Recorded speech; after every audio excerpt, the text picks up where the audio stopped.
সুন্দর এই দুনিয়াতে আপনি কাউকে না কাউকে ভালোবাসেন, কিন্তু আদৌ কি কখনো চিন্তা করে দেখেছেন সেই মানুষটা আপনাকে কতটা ভালোবাসে? আজকে আমি আপনাদেরকে একটা প্রশ্ন রাখবো। মাত্র ৩টা প্রশ্ন করবেন আপনার সেই মনের মানুষকে। তাহলেই বুঝে যাবেন সে আপনাকে কতটা ভালোবাসে। মনে করেন আপনি তাকে নিয়ে কোথাও ঘুরতে গিয়েছেন। হঠাৎ তার চোখের দিকে তাকিয়ে বলবেন, আচ্ছা, তুমি আমাকে কেন ভালোবাসো? উত্তরে যদি সে বলে, জানি না আমি কেন তোমাকে ভালোবাসি, তাহলেই আপনি বুঝে যাবেন আসলেই সে আপনাকে ভালোবাসে। আর যদি সেই উত্তরটা ঠিক এভাবে দিত যে তুমি স্মার্ট, তোমার টাকা আছে, তোমার চোখ দুটো সুন্দর, তাহলে বুঝে নেবেন সে আপনাকে মন থেকে ভালোবাসে না। আর একটা প্রশ্ন আপনি তাকে করবেন, দ্বিতীয় প্রশ্ন, যে দেখো তোমার যদি কালকে বিয়ে হয়ে যায় তাহলে তুমি কি করবে? সে যদি বলে জীবনেও না, আমি মরে গেলেও না, কিংবা আমি এটা হতেই দেব না, এই কথাগুলো বলে বুঝবেন যে হ্যাঁ আসলেই আপনাকে সে ভালোবাসে।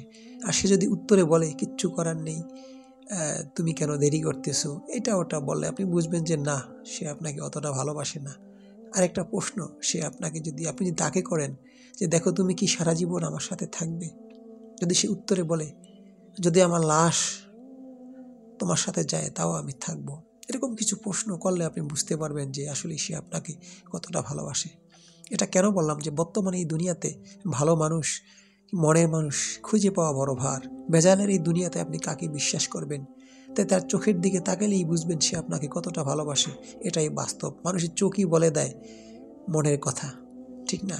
একটা মানুষ তখনই তাকে ভালোবাসে যখন তার আত্মার সাথে তার আত্মাটা মিশে যায়, তার হৃদয়ের সাথে তার হৃদয়টা মিশে যায়। এটা মনে রাখবেন, ভালোবাসা কখনো সম্পদ দিয়ে, ভালোবাসা কখনো সৌন্দর্য দিয়ে, ভালোবাসা কখনো আবেগ দিয়ে হয় না। ভালোবাসা হয় দুটি মনের বন্ধন। এটাই বিশ্বাস করবেন মনে মনে, তাহলে এই জীবনে হয়তো ঠকবেন না। জানি না কেমন লেগেছে, কমেন্টে লিখে জানাবেন। আর আমাদের চ্যানেলটি সাবস্ক্রাইব করে রাখবেন, এরকম মাঝে মাঝে কিছু কথা যাতে আপনাদের মাঝে আমি নিয়ে আসতে পারি। আল্লাহ সবাইকে সুখী করুক, ভালো করুক। আল্লাহ হাফেজ।